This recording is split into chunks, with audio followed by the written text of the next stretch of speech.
At Arizona State University, we're bringing world-class education from our globally acclaimed faculty to you. Earn your degree from the nation's most innovative university.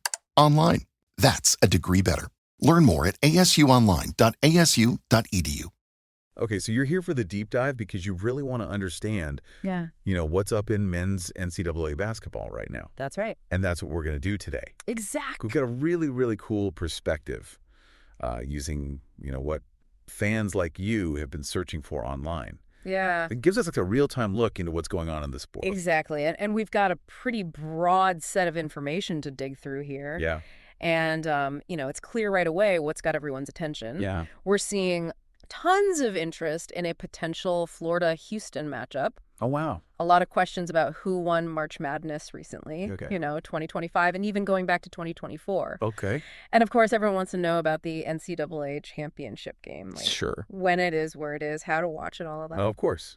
Yeah, and beyond the big picture stuff, it looks like fans are really digging into the details on specific teams. Yeah. Florida Gators and Houston Cougars, those are coming up a lot. Mm-hmm. And it's not just the teams themselves either, right? Yeah. Oh, no. Player names are popping up all over the place. Absolutely. Will Richard Walter Clayton Jr., Emmanuel Sharp, L.J. Cryer, Alex Condon. Right. Jawan Roberts, Joseph Tugler. Yeah, even Al Horford and Chinyelu. That's right. Okay, so what are we doing with all this? Well, we're going to unpack it. Yeah. Our goal today is to figure out what these searches really tell us, Right. about the big storylines in men's college basketball. Yeah. Especially around March Madness and how Florida and Houston might factor into all of that. Okay, great. So where should we start?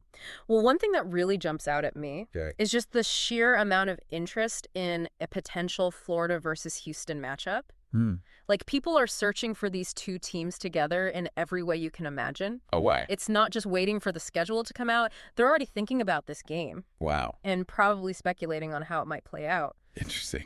I think when you see this kind of focused interest this early, it usually means there's something really compelling about the teams involved. Oh, okay.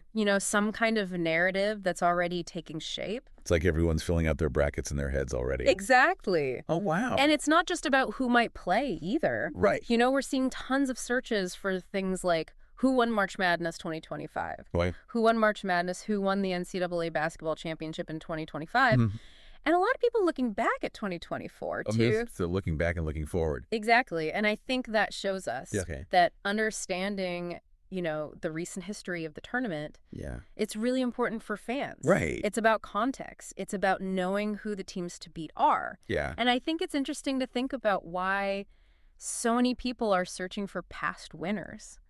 It really speaks to the lasting appeal of March Madness. Okay. It's not just a one-time thing. Yeah. There's a connection between past champions and the teams competing now and knowing who won before. Right. It adds weight to the current storylines, Right. Yeah. It helps fans understand the significance of what's happening. So it's like building on a legacy. Exactly. It gives you a benchmark for evaluating teams Okay. and thinking about their legacies. And then, of course, there's the practical side of things. Yeah. Which is huge from what we see in the search data. I mean, the number of searches related to the NCAA championship game itself. Right. Like, NCAA championship game, when is it? Where is it? Where is it? How to watch it? What channel is it on? Yep. It's a clear sign that fans want to know exactly how to tune in. Absolutely. They don't want to miss, the biggest event in college basketball. I think the really interesting thing about these how to watch searches is how detailed they are. Okay. People are looking for specific channels, streaming options.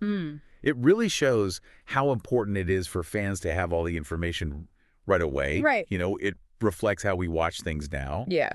There are so many different ways to access content. And people want to find the most convenient one for them. Yeah, for sure. Now, shifting gears a bit. Okay. When we look at the searches for specific teams, Yeah. like Florida basketball, Houston basketball, Right. or even just their nicknames, it tells us there's a really dedicated fan base out there. Okay. These aren't just casual mentions. Right. People are actively trying to find information about these programs. They want to stay updated. Exactly. They want to know how they're doing, what their potential is. I see. And then within those team-specific searches, Okay. there are some that hint at a deeper level of interest. So for Florida, for example, Okay. there are searches for their roster, their head coach, Todd Golden. Okay.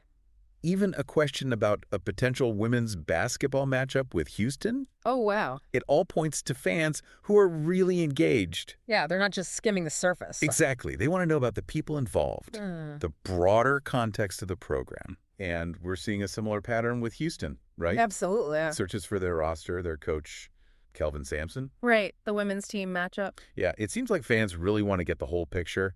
For both programs. Yeah, and what's even more interesting Okay. is the appearance of specific player names in these searches. Yeah. So for Florida, we're seeing Will Richard and Walter Clayton Jr. being looked up, along with Alex Condon. And on the Houston side, Emmanuel Sharp, Right. LJ Cryer, with some people specifically looking for his stats. Oh, wow. Juwan Roberts, Joseph Tugler, all generating interest. So they're really following the individual players. It's a big part of the college basketball experience. Yeah, I agree. And this is where things get really interesting. Okay. We're also seeing searches about the history of these programs. Oh, well. Things like, has Houston won a national championship in basketball? And similar questions about Florida's championship history. Interesting. It shows that fans are thinking about the historical context. Yeah. And the pedigree of these teams. So not just the current season. Exactly. And this awareness of history is really important. Okay. It helps us understand the significance of what's happening now. You know, when fans ask about past championships, they're not just looking for trivia. Right. They're trying to understand the legacy and the tradition. Okay. And how that might influence the team's performance today. I like that. And of course, we can't forget about the crystal ball gazing. Oh, right. People are definitely trying to predict the future here. Yeah. We're seeing searches like Florida versus Houston prediction, Houston versus Florida prediction, Okay. along with searches for odds and betting lines. So they want to know who might have the edge. Absolutely. It's all about anticipation. Yeah. And I think it really highlights, Okay. you know, the competitive and sometimes speculative nature of being a sports fan. Right. People love trying to guess what's going to happen Yeah. and comparing their own thoughts. Yeah. With what the experts and the odds makers are saying. It adds another level to the whole experience. Exactly. It keeps things interesting. Okay, so taking a step back, Okay. what does all of this tell us about the fans themselves? I think it paints a picture of a really informed and engaged fan base. People aren't just passively watching basketball. Right. They're actively searching for information on all sorts of things. Yeah, potential matchups. Past results, how to watch, team details, player stats, Right. historical context. It's a lot. It is. Yeah. And that potential Florida versus Houston game, Yeah. that's clearly a major point of interest. Yeah. And the overall fascination with March Madness, looking back and looking ahead, that's undeniable. Yeah. So we've got a fan base that's both really broad with all the general searches about the tournament, but also incredibly specific with those detailed questions about individual players. That's the really interesting part. Yeah, it's like a really sophisticated level of engagement. Absolutely. Where both casual fans and diehards are digging deep into the stuff they care about. Exactly. Okay, so let's recap. Okay. What are the key takeaways here? Well, first, Yeah. there's a ton of excitement around that possible Florida-Houston game, which suggests there's something special about those teams. Right. Or the potential matchup itself. Right. People really want to know who won the recent March Madness tournaments, which shows just how important it is to follow that championship narrative. Right. Having easy access to viewing information. Yeah. Especially for the NCAA championship game. Right. That's a major concern for fans. Okay, so those are like the big three. Exactly. But then it gets really interesting. Yeah. When you see how those connect to the more specific stuff.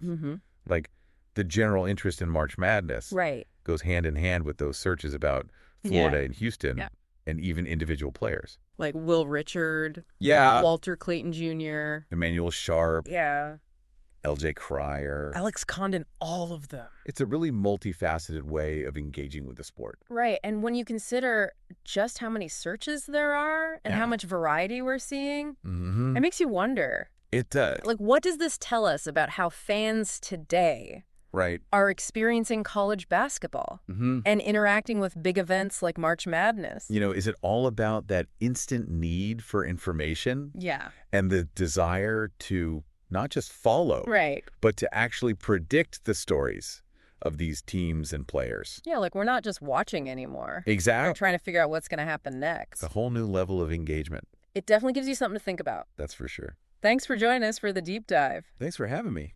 Today is your lucky day. Today is the day that our $3 website works for you, paying you directly to your PayPal daily. Imagine $3 ongoing continuous payments to your PayPal account.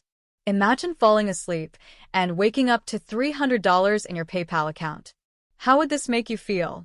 How could this help you? What bills could you pay? What kind of fun could you have? What does that retirement look like now? All for a one-time payment of $3. This website is DFY done for you, fully built and completely hosted, and never stops collecting payments for you. You have spent $3 on coffee on a regular, but that coffee won't help you create multiple streams of income. Click the link below.